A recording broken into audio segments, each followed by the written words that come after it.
नमस्कार विद्यार्थी मित्रांनो, मी अविनाश पाटील ई लर्निंगमध्ये आपलं सगळ्यांचं मनापासून स्वागत करतो। आजचा आपला ई लर्निंगचा टॉपिक आहे मेक एक्सक्लेमेटरी उद्गाराचक वाक्य।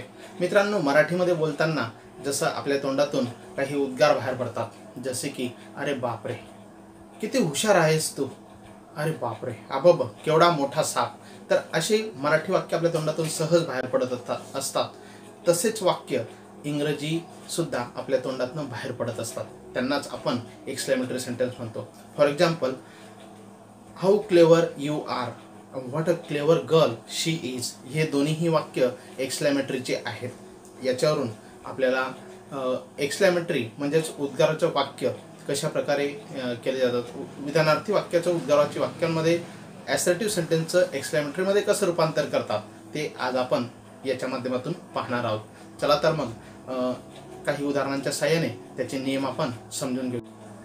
एक छोटंसं उदाहरण आपण या ठिकाणी पाहणार आहोत। यू आर व्हेरी क्लेव्हर, ह्या उदाहरणामध्ये आता याचं ॲसर्टिव्ह विधानार्थी वाक्याचं एक्सक्लेमेटरी करताना यू आर व्हेरी क्लेव्हर या ठिकाणी याचे नियम आपल्याला अगोदर पाहायचे आहेत। तर या ठिकाणी या वाक्यामध्ये व्हेरी शब्द आलेला आहे। एक्सक्लेमेटरी करत असताना दिलेल्या वाक्यामध्ये जर व्हेरी शब्द आलेला असेल तर त्या व्हेरीच्या ऐवजी आपण हाऊने सुरुवात करतो। अव्हेरी आला असेल तर व्हॉट अने सुरुवात करतो। या ठिकाणी फक्त व्हेरी आलेला असल्या कारणाने आपण त्या वाक्याची एक्सक्लेमेटरी करताना हाऊने सुरुवात करणार आहोत। म्हणून हाऊ क्लेव्हर यू आर आणि शेवटी उद्गाराचक चिन्ह, याच्यावरून या उदाहरणावरून आपल्याला त्याचे नियम सांगतो। दुसरं एक उदाहरण आपण या ठिकाणी पाहणार आहोत। Ram is a very clever boy. आता ह्या वाक्यामध्ये आपण आत्ताच रचना बघितली, त्या रचनेनुसार ह्या वाक्यामध्ये अव्हेरी आलेला असल्या कारणाने आपण अव्हेरीच्या ऐवजी व्हॉट अने सुरुवात करणार आहोत। What a clever boy Ram is आणि शेवटी कर्ता क्रियापदाच्या नंतर उद्गाराचक चिन्ह। ॲसर्टिव्ह सेंटेन्सचं एक्सक्लेमेटरी करताना काही उदाहरणं आणि त्या उदाहरणांच्या साहाय्याने आता आपण अजूनही काही उदाहरणं या ठिकाणी समजून घेणार आहोत। चला तर मग काही उदाहरणं आपण समजून घेऊ। ॲसर्टिव्हचे एक्सक्लेमेटरी करताना खालील तक्ते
ॲसर्टिव्ह सेंटेन्सचं विधानार्थी वाक्याचं उद्गारवाचक वाक्यामध्ये कसं रूपांतर करतात हे आपल्याला नक्कीच समजलं असेल.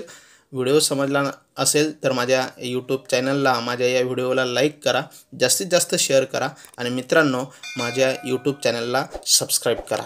धन्यवाद.